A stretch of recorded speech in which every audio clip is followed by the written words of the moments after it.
한국 국적의 유조선 한국개미가 지난 4일 이란 혁명 수비대에 억류되는 황당한 상황이 벌어졌습니다. 이란은 왜 한국의 선박을 강제로 납포한 것일까요? 이란 외무부 대변인은 이와 관련해 공식적인 입장을 발표했습니다. 지방당국의 초기 보고에 따르면 이 사안은 완전히 기술적인 것이며 해당 선박은 해양 오염에 대해 조사하라는 법원의 명령에 따라 조치된 것이다. 네, 지극히 기술적인 사안이며 환경 오염의 원인이라고 그럴싸한 명분을 내세우고 있습니다. 대변인은 이어서 이란은 다른 나라와 마찬가지로 이 같은 위법 사안, 특히 해양 환경 오염에 민감하다며 이 문제는 법의 테두리 안에서 다루어질 것이라고도 덧붙였습니다. 이란의 언론들도 관련해서 기사를 쏟아냈습니다. 한국개미가 그레이터 툼부 섬에서 10일마에 떨어진 해역에서 대규모 해양 오염을 일으켰다.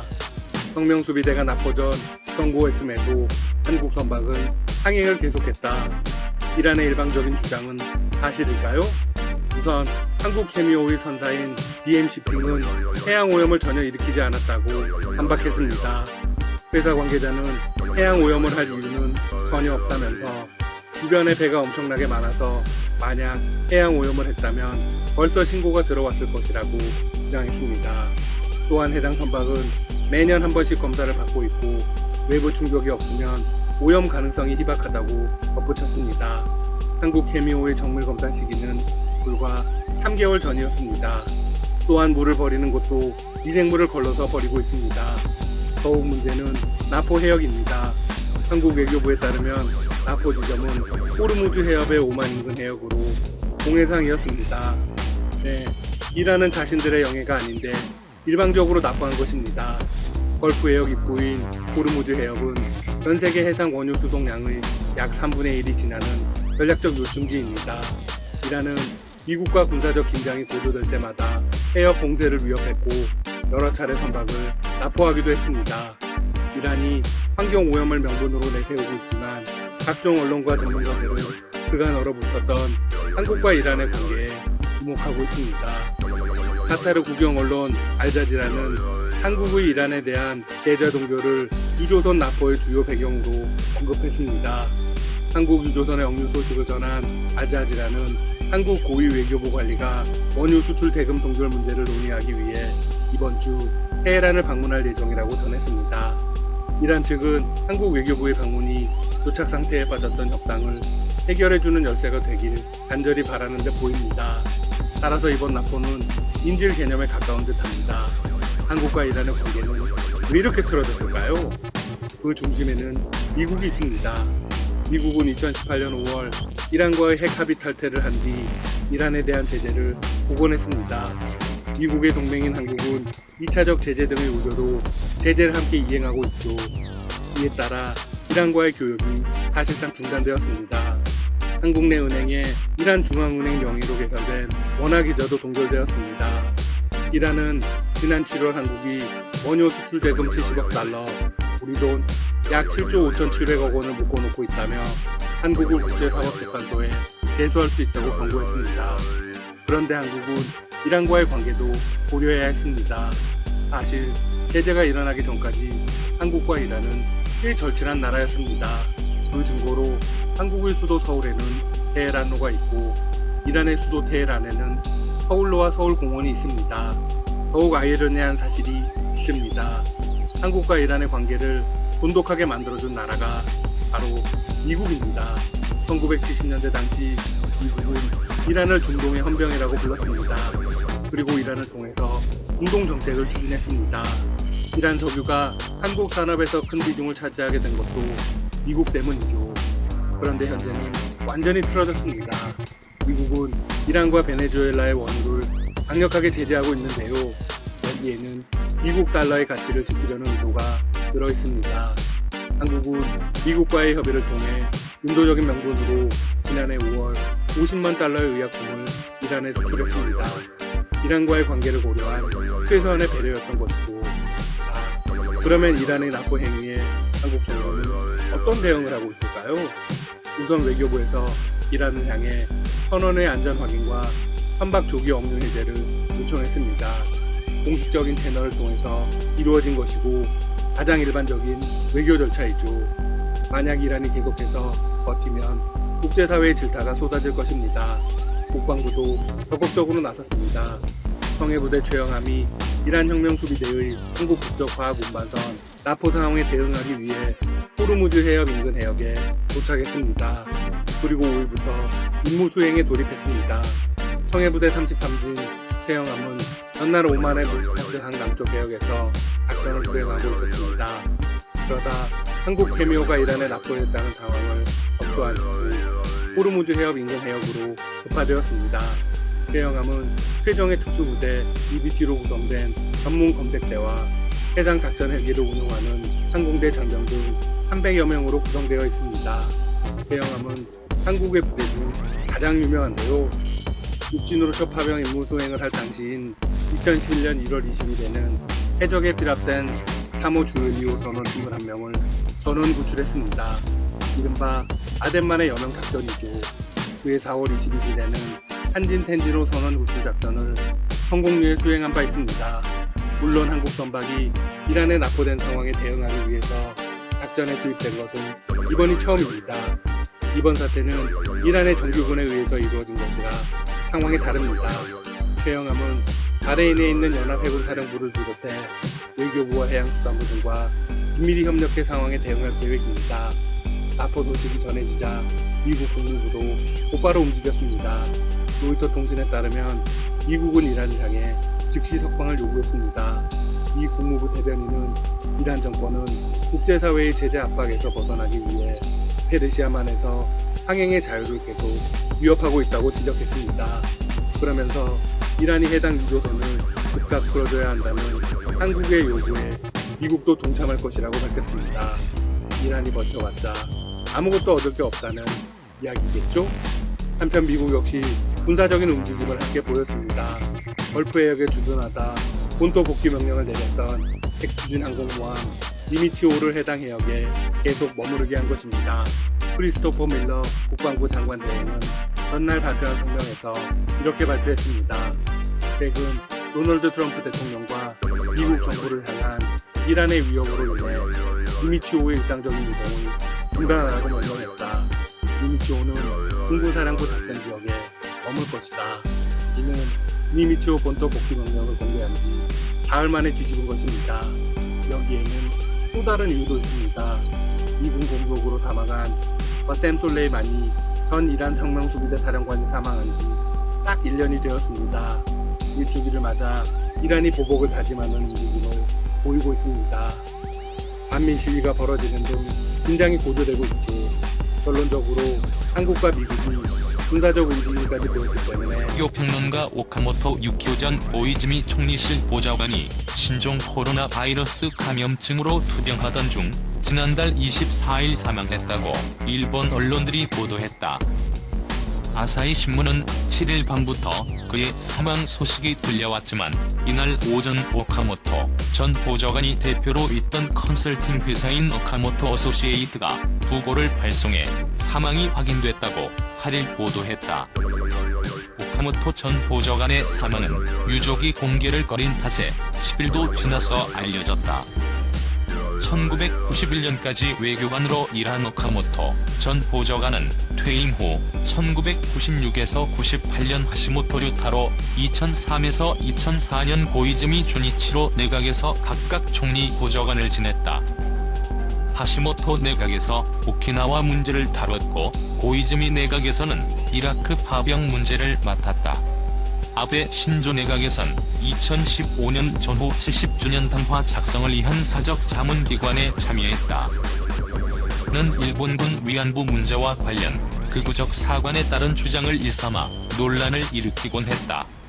지난해 언론과의 인터뷰에서는 한국이 주장하는 성노예 시스템은 존재하지 않았다고 말했다. 2015년 아베 총리의 전후 70주년 담화 관련 보고서에서도 한반도 식민 지배에 대한 사죄의 필요성을 언급하지 않았다. 하지만 미국과 중국에 대해서는 다른 행보를 보였다. 일본 전범 기업인 미쓰비시 계열사 머티리얼 사회이사로 재직하던 2015년 7월 로스앤젤레스를 방문해 제2차 세계대전 당시 미국인 강제노역 피해자에게 공식 사과했다.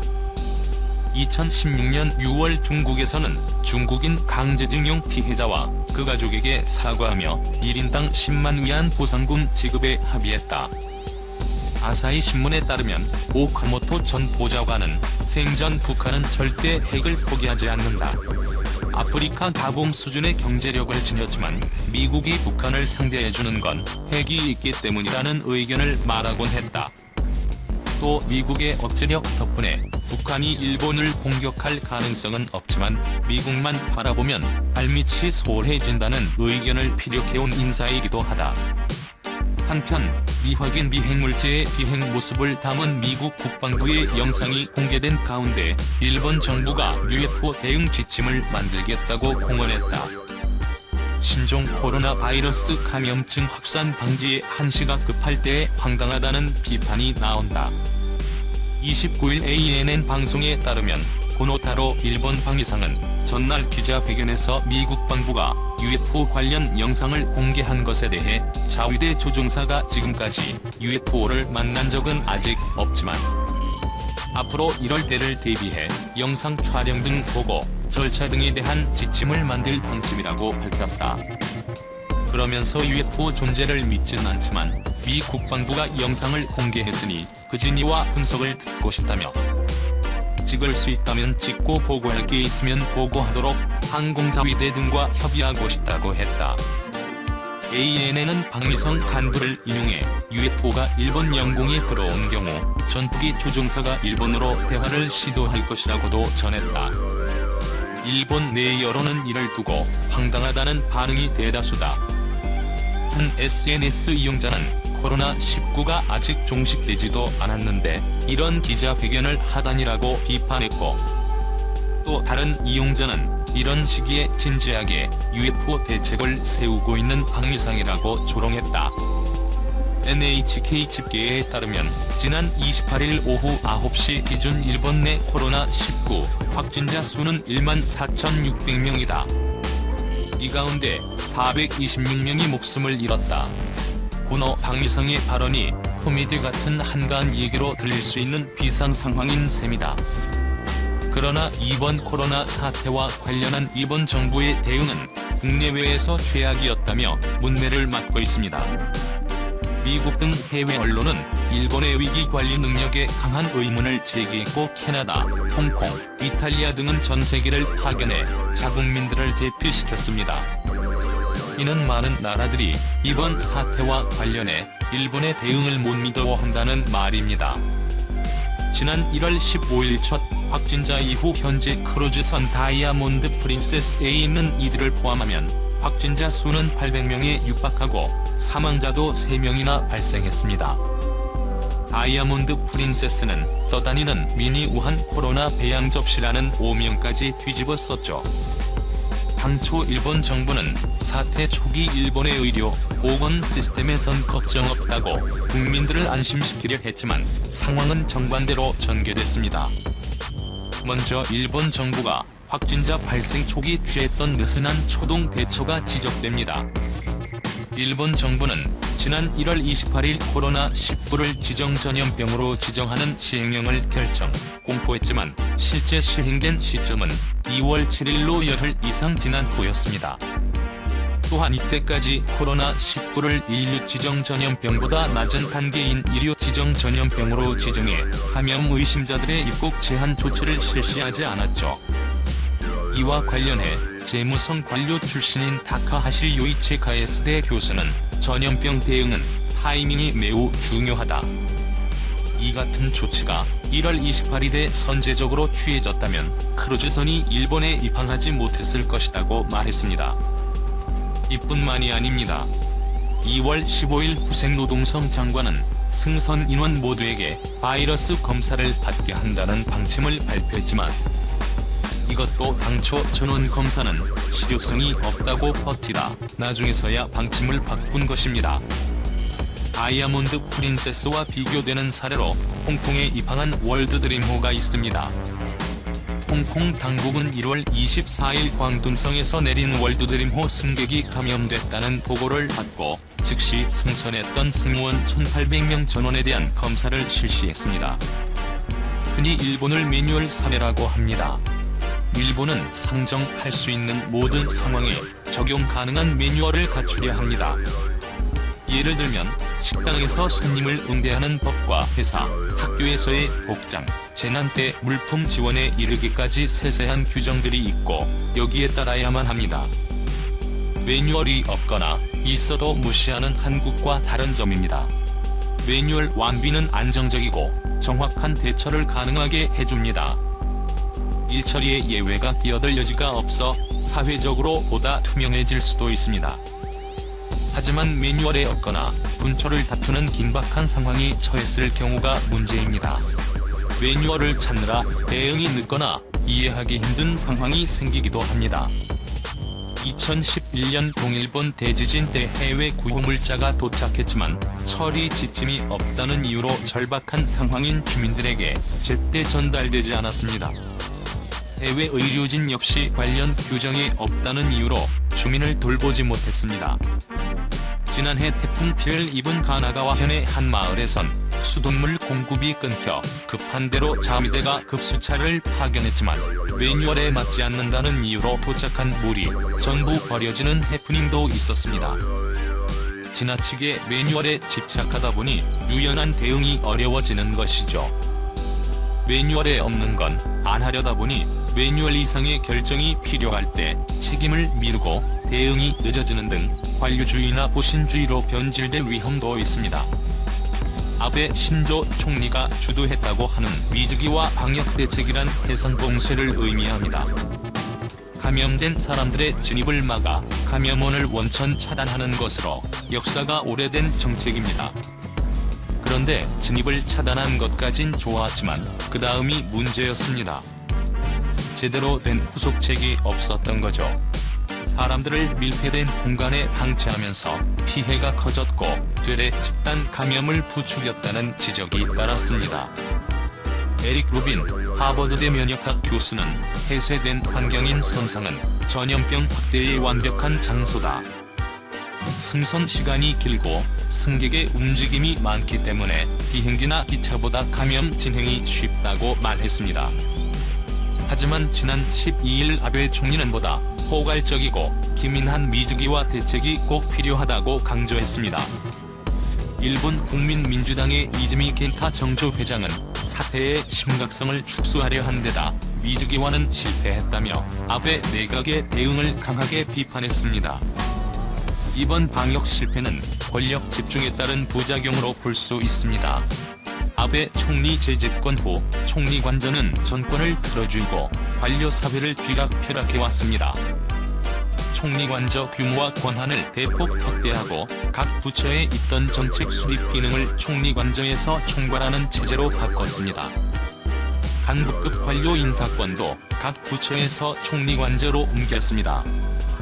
호사카 유지 세종대 교수는 총리 관저가 컨트롤 타워 역할을 잘 해줬어야 되는데 그렇지 못했다며 관료들은 관저로부터의 지시만 기다리고 움직이지 않는다고 비판했습니다.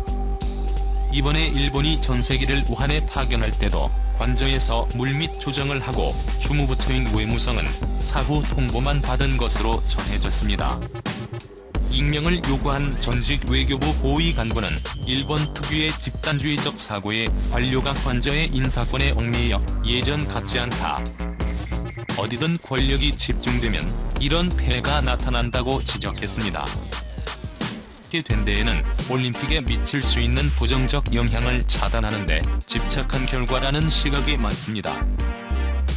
사정에 밝은 한 외교 소식통은 아베 총리는 외교부 기시 노부스케가 올림픽을 유치함으로써 일본의 부활을 알렸듯이 또 올림픽을 성공적으로 치러 업적으로 남기려는 욕심이 앞서다 무리한 조치를 취했다고 말했습니다.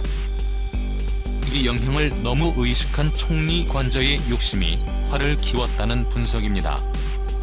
아베 내각은 최근 벚꽃을 보는 모임 스캔들과 소비세 인상 여파로 지지율 하락에 고전 중입니다. 이런 상황에서 4월 예정된 중국 시진핑 주석의 방일과 7월 도쿄 올림픽은 분위기를 전환하고 지지율 반등을 도모할 수 있는 기회입니다. 그런데 전염병이 발생한 겁니다. 지지통신에 따르면 전염병 사태가 터졌지만 내각 고위 관료들은 내심 위기